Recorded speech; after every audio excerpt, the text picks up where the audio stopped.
Hello বন্ধুরা, তোমরা কেমন আছো? আমি তো ভালোই আছি। সকালে ব্রাশ করে উঠে আগে দাড়িটা কামিয়ে নিই। তাতে কি হয়, অনেকটা কাজ এগিয়ে যায়। একা মানুষের অনেক সমস্যা থাকে, সুবিধেও যেমন থাকে, সমস্যাও থাকে।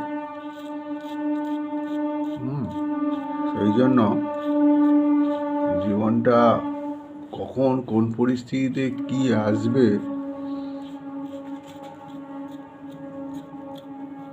কেউ জানে না।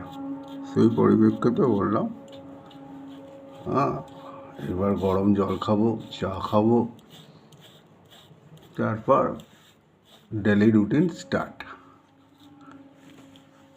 ঠিক আছে, টাটা। সাবস্ক্রাইব করতে ভুলো না, কিন্তু লাইক করতে ভুলো না।